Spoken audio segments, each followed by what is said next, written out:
Halo, assalamualaikum warahmatullahi wabarakatuh. Jumpa lagi dengan saya Irwan P. Ratu Bangsawan dalam kanal yang akurat, berimbang, dan tidak memihak. Kali ini kita akan membahas perkembangan seni dan budaya dalam rubrik Ngobrol Budaya. Saudara, topik kita hari ini adalah tentang dongeng dan imajinasi anak. Dongeng merupakan salah satu media untuk memperkenalkan sastra daerah kepada anak. Mungkin kita masih ingat ketika kita masih kanak-kanak, menjelang tidur ayah atau ibu kita sering menceritakan sebuah dongeng untuk kita. Dongeng menjadi bagian yang sangat kita tunggu-tunggu sebelum kita tidur. Harap diingat juga bahwa dahulu anak-anak memang belum memiliki banyak pilihan untuk mengisi malam-malam menjelang tidur.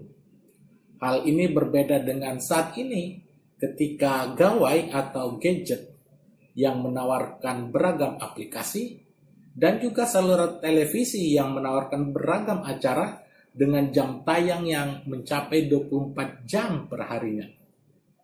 Akibatnya, anak-anak menjadi kecanduan gawai dan saluran TV serta menjadi asing dengan berbagai cerita dongeng. Dongeng adalah tradisi lisan yang diwariskan oleh leluhur kita. Biasanya berisi tentang ajaran moral yang dianut oleh komunitas pemilik dongeng tersebut. Tradisi ini diperkirakan telah muncul ketika tradisi tulis-menulis belum muncul. Melalui dongeng, leluhur kita mengajarkan pengalaman dan pandangan hidup mereka melalui tradisi tutur. Sebagai cerita yang dianggap hanya rekaan belaka, dongeng merupakan milik kolektif suatu komunitas. Ia hanya dianggap sebagai cerita untuk menghibur para pendengarnya. Tradisi mendongeng disadari atau tidak, akhir-akhir ini dirasakan semakin berkurang intensitasnya. Hal ini seiring dengan semakin sibuknya orang tua, sehingga mereka seperti kehilangan kesempatan untuk mendongeng bagi anak-anak mereka. Padahal, tradisi mendongeng merupakan tradisi yang dapat membantu perkembangan moralitas anak. Anak dapat diajarkan bagaimana menghormati orang tua, rekan sebaya, dan orang lain melalui dongeng. Dongeng yang diceritakan dapat dipilih berdasarkan pesan moral yang ingin disampaikan. Ketika ingin mengajarkan pesan tentang menghormati ibu, kita bisa saja mendongeng tentang legenda Malin Kundang. Sebaliknya, jika ingin menyampaikan pesan tentang makna kecerdikan, kita bisa memilih dongeng Si Kancil yang sangat terkenal itu. Tradisi mendongeng sudah seharusnya digalakkan lagi, terutama di sekolah-sekolah seperti DTK dan SD.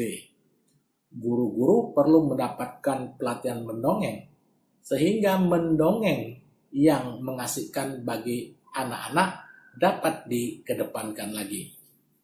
Kegiatan mendongeng di sekolah tidak harus mengubah kurikulum yang telah ada, namun dapat dilakukan ketika pelajaran baru akan dimulai atau ketika siswa akan pulang dari sekolah.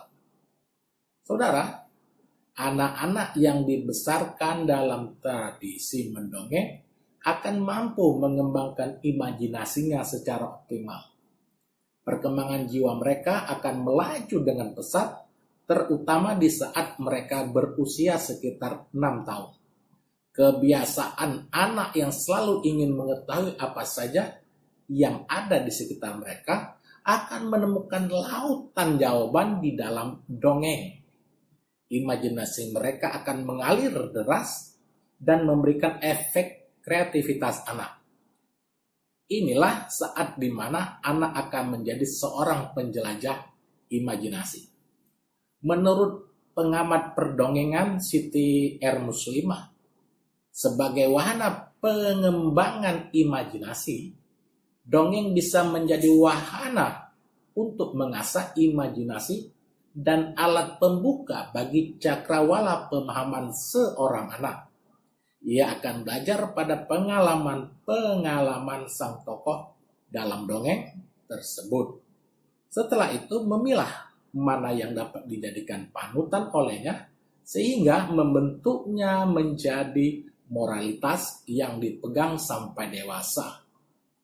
Karena itulah peran pendongeng atau orang tua dalam menjelaskan atau merangkum seluruh kisah dalam cerita kepada anak-anak mesti menjadi seorang penjelas yang fasih.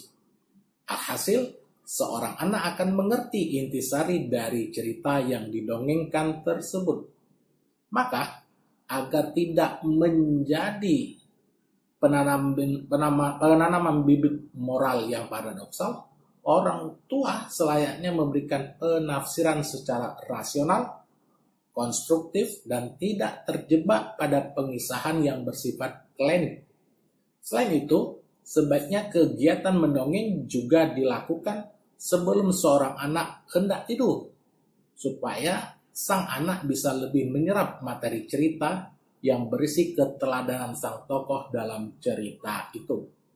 Misalnya, ketika kita menceritakan dongeng Malin Kundang, kita menyelipkan ajaran moral bahwa kita harus menghormati orang tua, terutama ibu. Tujuannya agar seorang anak dapat membentuk kepribadiannya secara positif dan menentang sikap durhaka seorang anak yang menyebabkan anak tersebut dikutuk menjadi batu. Kisah tentang terkena kutukan si Malin Kundang jangan terlalu dilebih-lebihkan, melainkan hikmah apa yang dapat diambil si anak yang perlu dilakukan atau perlu ditekankan. Wallahu a'lam bishawab. Saudara, demikianlah rubrik Ngobrol Budaya hari ini. Saya Irwan P. Ratu Bangsawan. Sampai jumpa. Assalamualaikum warahmatullahi wabarakatuh.